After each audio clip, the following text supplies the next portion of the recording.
Bueno, ya estamos de vuelta y vamos a hablar de la soberanía nacional con el diputado nacional Marcelo Koenig.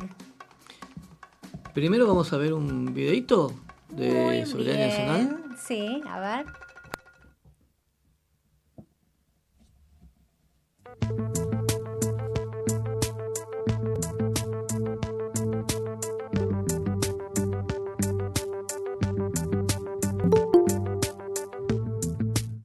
El Día de la Soberanía Nacional se celebra anualmente en conmemoración de la Batalla de la Vuelta de Obligado, librada el 20 de noviembre de 1845. La fecha fue instaurada por pedido del historiador José María Rosa y fue oficial en 1974 por medio de la Ley número 20.770. Francia y Gran Bretaña pretendían establecer relaciones comerciales directas con las provincias de Santa Fe, Entre Ríos y Corrientes, desconociendo y confrontando con las autoridades de Buenos Aires, gobernada por Juan Manuel de Rosas, y de la Confederación Argentina. En 1845, ambos países emprendieron una ofensiva con una flota de 20 navíos de guerra y más de 90 navíos de carga, repletos de productos, para ser colocados en las provincias del litoral y en el Paraguay. De esta manera se vulneraba la soberanía nacional, por lo que el gobierno federal de Rosas preparó la resistencia armada. Las tropas nacionales, al mando de Lucio Mansilla, se anticiparon en el estrecho recodo del río Paraná, llamado Vuelta de Obligado, donde el río tiene 700 metros de ancho y la navegación a vela se dificulta. Se construyó una fortificación con 40 cañones y se prepararon 24 lanchones y 3 cadenas gruesas que cruzaron de costa a costa el río. El número de fuerzas enemigas superaba ampliamente en cantidad y modernidad de su armamento a las argentinas, que sin embargo no se intimidaron y batallaron durante 7 horas. De este modo lograron que las tropas enemigas no pudieran ocupar las costas, objetivo necesario para poder adentrarse en el territorio argentino. Sin embargo, la fuerza invasora logró forzar el paso y continuar por el río hacia el norte. La flotilla enemiga fue repetidamente atacada, por lo que provocó numerosas pérdidas materiales y económicas, motivo por el cual nunca más se intentó semejante empresa. La heroica resistencia en la batalla de la Vuelta de Obligado y el espíritu de lucha nacional se conoció en toda Europa y quedó inscripto en nuestra historia como un símbolo de independencia, libertad y soberanía nacional.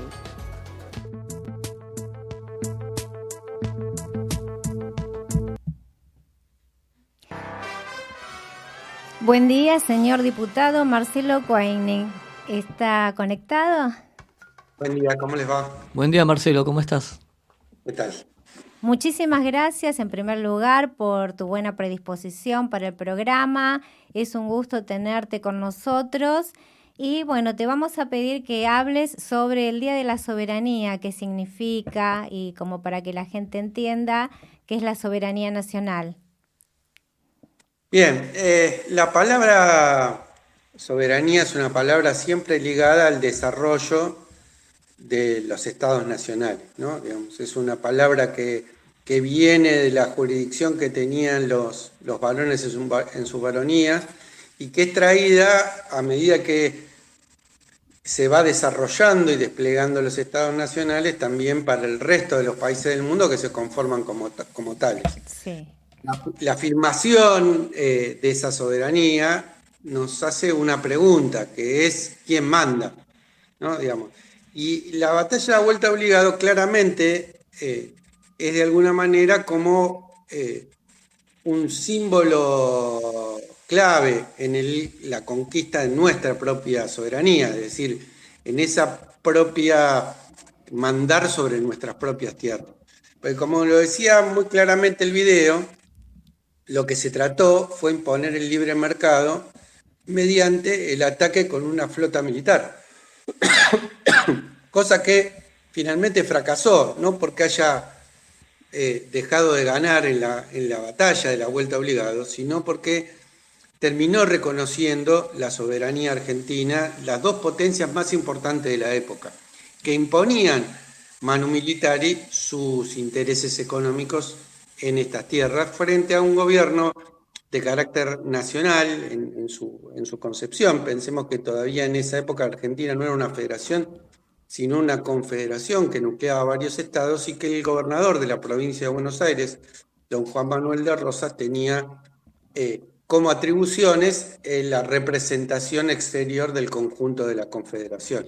Pero no era más que un primus inter pares, es decir, no era un presidente.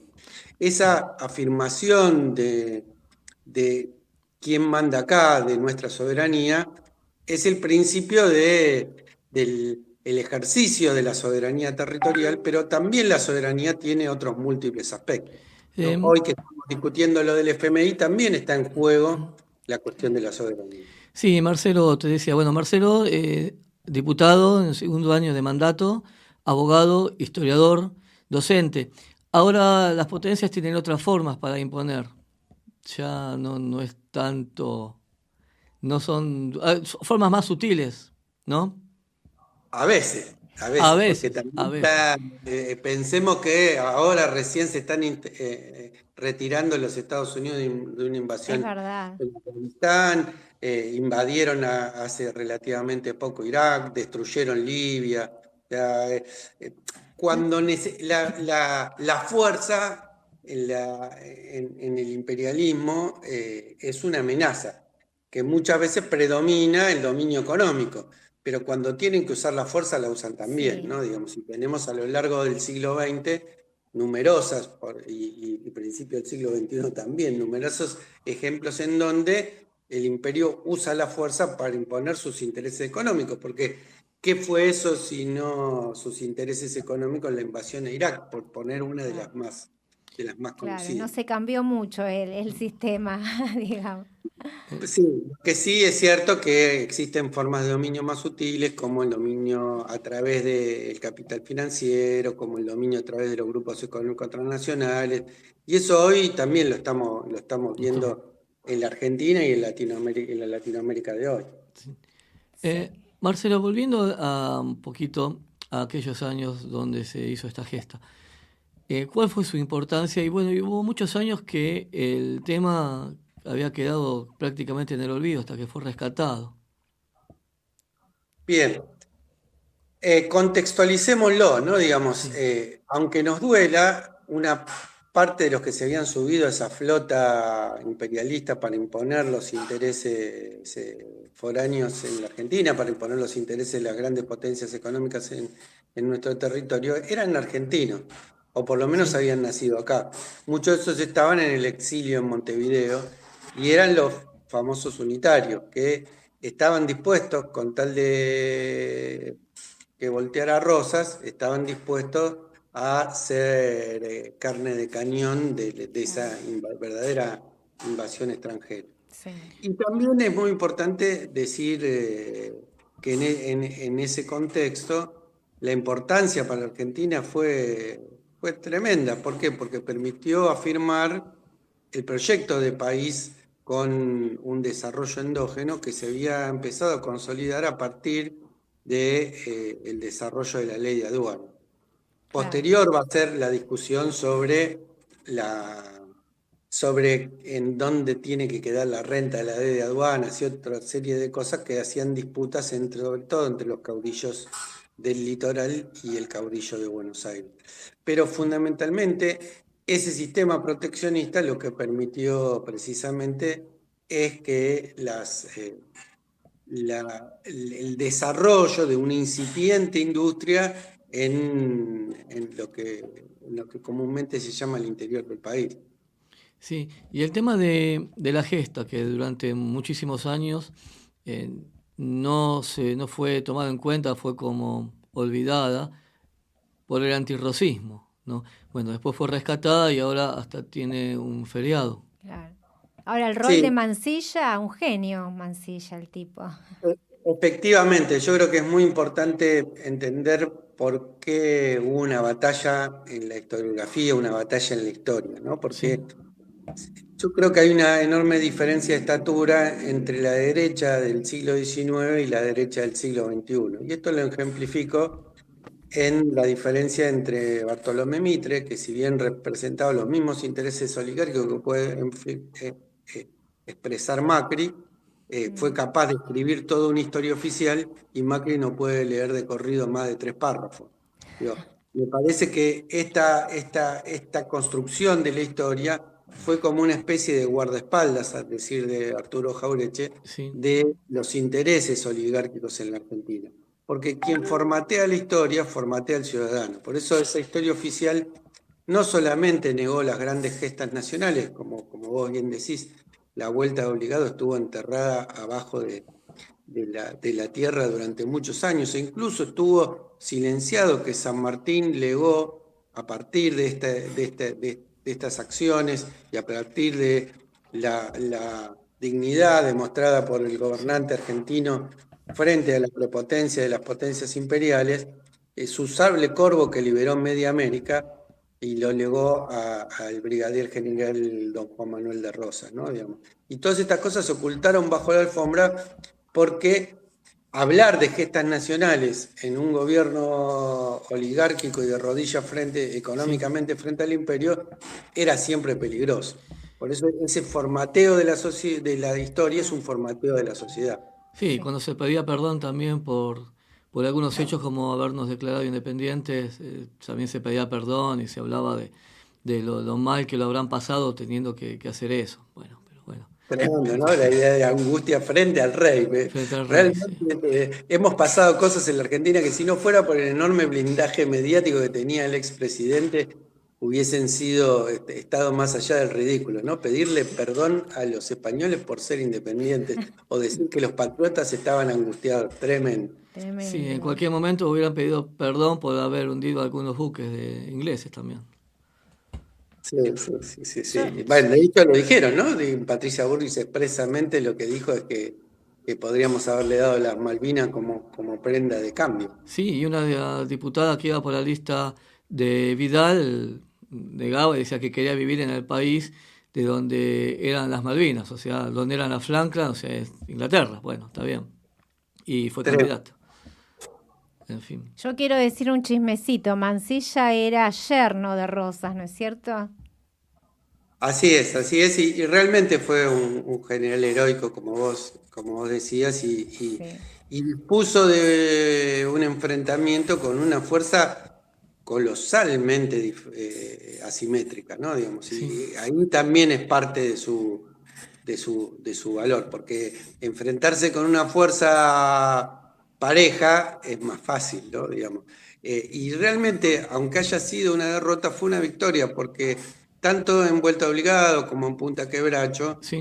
los ingleses entendieron que el costo de meter sus mercaderías en territorio de la Argentina iba a ser tan alto que ni siquiera convenía comercialmente. Sí, Los no le valía la argentinos, pena. como decía San Martín, empanadas que se comen de un solo bocado. Así es. Sabés que yo tengo acá unos mensajes que me están llegando. Acá un señor que es de Mataderos, Aldo, me dice, me gustaría preguntarle al compañero y diputado Marcelo a qué atribuyó la repuntada en la elección del último domingo con respecto a las PASO, más que nada en la provincia de Buenos Aires. Yo creo que ese tipo de repuntadas tienen múltiples causas, ¿no? Digamos, una causa que a mí me parece que es importante consignarla es que estamos en una Argentina que está cambiando el clima a partir de la pospandemia, ¿no? Claro. Está cambiando el clima de la propia gente. Todos y todas estábamos podridos de la pandemia y ese hastío, de alguna manera, siempre se expresa en lo electoral en contra de los oficialismos. Otra de las cuestiones tiene que ver con determinadas decisiones políticas que se tomaron desde el gobierno nacional y provincial que tuvieron que ver con darle mayor volumen político a los cuadros de funcionarios, ¿no? Digamos, sobre todo a los ministros. Los ministros que reemplazaron a los ministros anteriores, tanto en provincia como en nación, son gente con mucha más experiencia, incluso con experiencia de trabajo territorial y de gobierno, lo cual nos permitió corregir algunas cuestiones, no todo lo que yo creo que tenemos que corregir, pero sí una parte.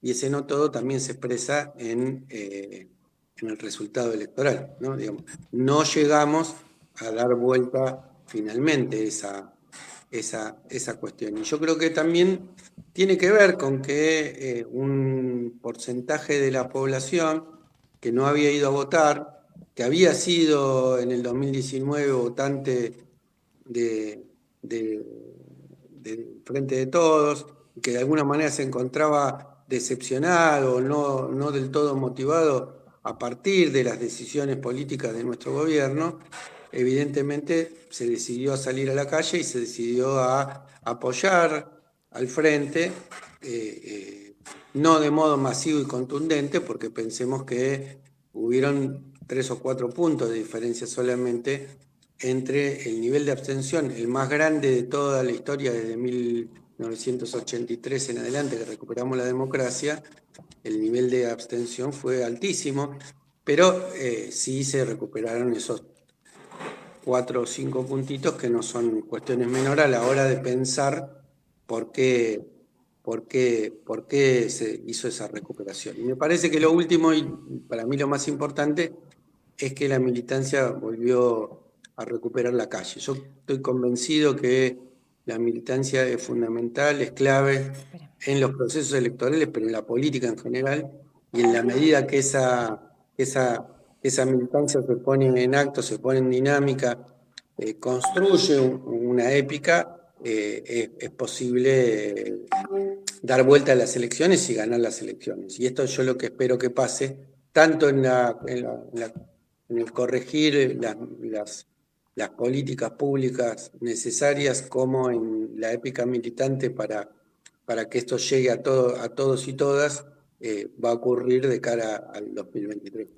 Bien, entonces el señor Aldo Locastro ya se puede dar por respondido. Él me pone acá que está en el sindicato de Canillitas.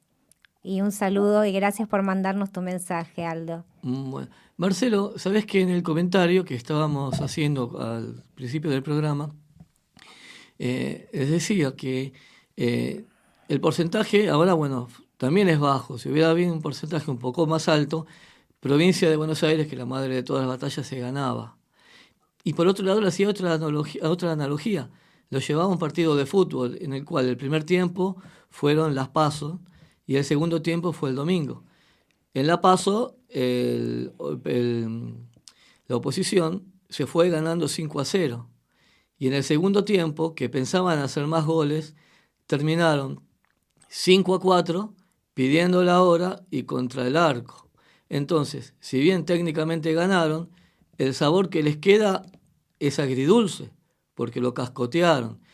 Y el oficialismo que perdió se lleva un sabor un poco más dulce, ya que recuperó mucho y los puso casi contra las cuerdas.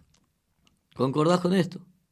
Yo acuerdo con esa analogía, me parece que está buena y que es muy gráfica, pero también, y siguiendo con esa analogía, Sí. Hay que ver que el equipo perdió. El equipo ¿no? perdió. O sea, hay que preguntarnos por qué perdíamos 5-0 en el primer tiempo. Hay que preguntarnos por qué eso que pusimos en marcha en el segundo tiempo no lo pudimos poner en marcha en el primer tiempo. Hay que preguntarnos en el caso específico cómo está creciendo la cuestión de la antipolítica, ¿no? Porque que no haya concurrido en términos masivos o en términos parangonables con otras elecciones, tanto de medio término como presidenciales, nos tiene que hacer pensar sobre el tema de la antipolítica y que la antipolítica siempre es el caldo de cultivo de la derecha. Y me parece que si nosotros no recuperamos la política como herramienta de transformación, y en esto no es nada más que un discurso, ¿no? La política tiene que cambiarle sustancialmente para mejor la vida a los hombres y mujeres de a pie. Sí. Y entonces vamos a seguir regalando ese primer tiempo, regalando la iniciativa al enemigo, regalando la cancha para aquellos que tienen un proyecto de país, porque acá es donde difiere la analogía del fútbol, que no se trata solamente de una camiseta o de otra, sino se trata de la supervivencia de nuestro pueblo, porque el proyecto que tiene la derecha en la Argentina es claramente un proyecto de país para poco, en donde sobran un montón de argentinos. Y ahí se nos va la vida, no es una cuestión menor. Si el macrismo vuelve recargado al gobierno, realmente va a haber millones de argentinos que la van a pasar muy mal. Marcelo, ¿cómo convencer a un sector de jóvenes cada vez más grande que se vuelca a la derecha? Yo tengo una discusión con eso, ¿no? Digamos, yo no creo que todos los jóvenes se hayan volcado a la derecha como tratan de plantearlos como si fuera una verdad incuestionable desde los grandes medios. Es cierto que el fenómeno de esa derecha desembosada que dice lo que el macrismo piensa, porque al macrismo también, igual que a nosotros, igual que al Frente de Todos, lo comió el discurso de la moderación. Pero también hay un montón de jóvenes que votaron por izquierda y que son votos que se perdieron desde el Frente por izquierda también. La izquierda hizo una excelente elección, tanto en provincia de Buenos Aires como a nivel nacional. De hecho, tienen por primera vez 4 diputados. Bien. La verdad es que a mí me parece que la única manera digamos, de discutir esa franja tiene que ver con que nosotros logremos que por lo menos un sector del frente, en parte de esa disputa interna de sentido que tiene el frente, tenga un proyecto de liberación, Claro. y no solamente un proyecto de moderación. Digamos, me parece que cuando venga ahora el discurso, cuando venga ahora la posibilidad del acuerdo con el FMI, seguramente muchos se pondrán la capa de lo políticamente correcto y saldrán a defender ese acuerdo, pero también tiene que haber voces que digan que el acuerdo, cualquier acuerdo con el FMI siempre es un acuerdo malo para nuestro país y así lo ha demostrado la historia en todas las ocasiones sin ninguna excepción. Sí, tratar de que el acuerdo sea lo menos malo posible. Y por otro lado, sí, por otro lado te decía, ¿cómo se inserta Milei en este caso? Hoy es el loquito que más simpático, menos simpático, arrastra gente, hace su show, bueno, pero es un loquito peligroso ya.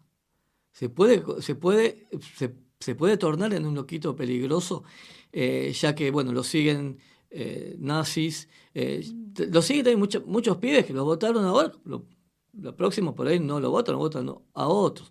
¿Cómo se insertaría tal vez cuando pase a formar parte de Juntos por el Cambio y pase a formar parte de una gran alianza de ultraderecha liderada por Patricia Bullrich, con Milei, con Esper? Oye, yo te digo así en relación, para mí en el 2023 en Juntos por el Cambio va a tener la ultraderecha por un lado, Rodríguez Larreta por el otro, y por el otro el radicalismo con Facundo Manes, en el cual Facundo Manes, que quiere ser presidente, sabe que para el radicalismo es hoy, es ahora.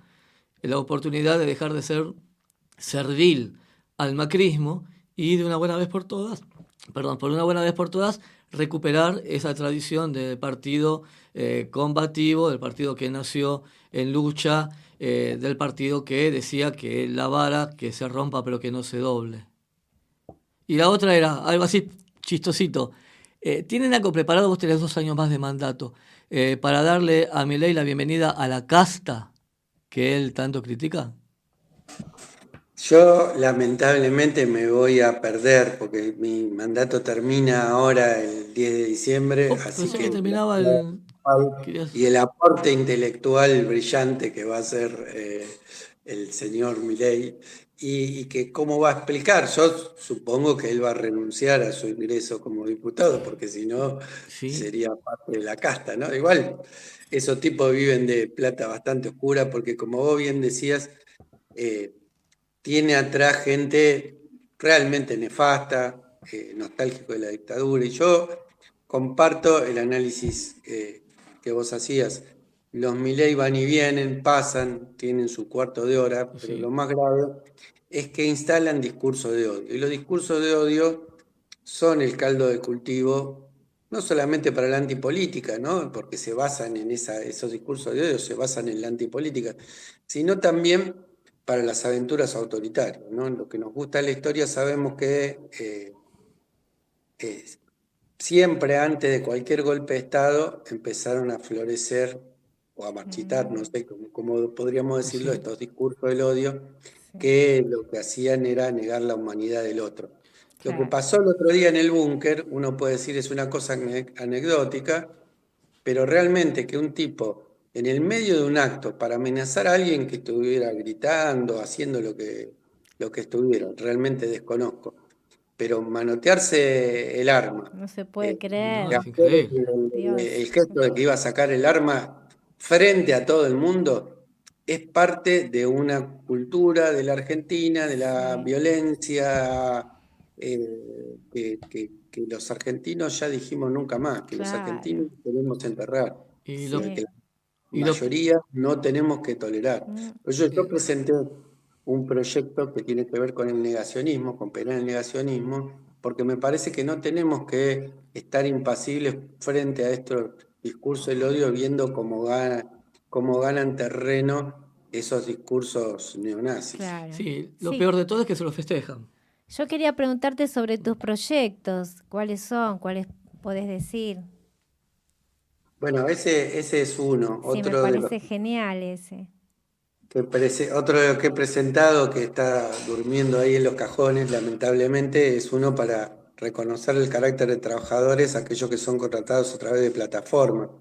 Claro. Otro de los que presenté recientemente tiene que ver con el hacer un registro nacional de deudores morosos de cuota alimentaria, porque es una vergüenza que existan en algunas jurisdicciones y en otras jurisdicciones no, y que Claro. no existan sanciones para aquellos que no se hacen cargo, o por lo menos esa partecita de hacerse cargo de la paternidad, porque la mayoría de las que se hacen cargo de las familias monoparentales son mujeres, ¿no? Claro.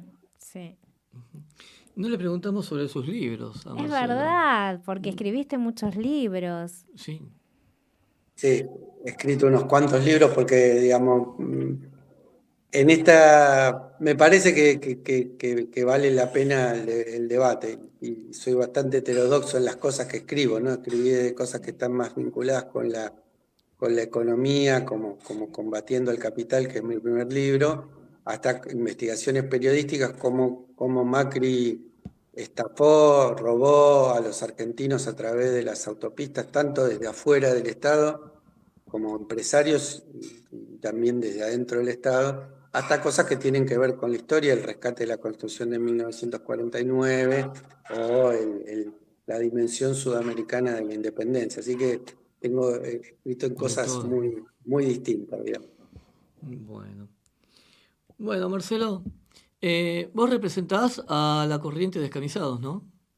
Sí, yo soy el secretario general de la Corriente Peronista Descamisada. Perfecto. Hay algo, no sé si es, pero ¿por qué se le tiene tanto miedo a la cámpora? Parece que se estuviera hablando del COVID.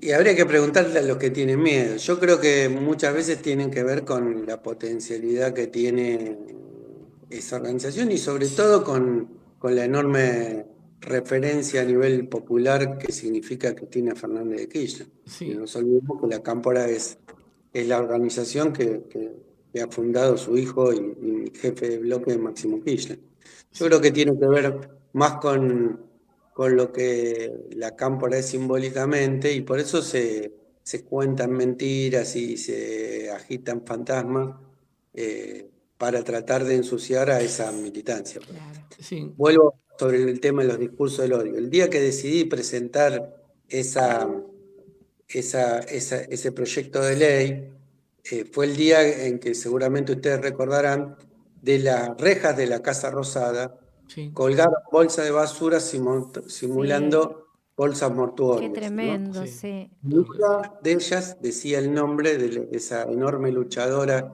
que es la presidenta de Abuelas, que es Estela de Carlotto, y en otra de las cosas decía los pibes de la Cámpora. Digo, esto es el odio. Digo, y ahí tenés una fiel representación de quienes agitan quienes se quitan el odio contra la campaña. Claro. Sí, ahí lo tenés, ahí lo ves.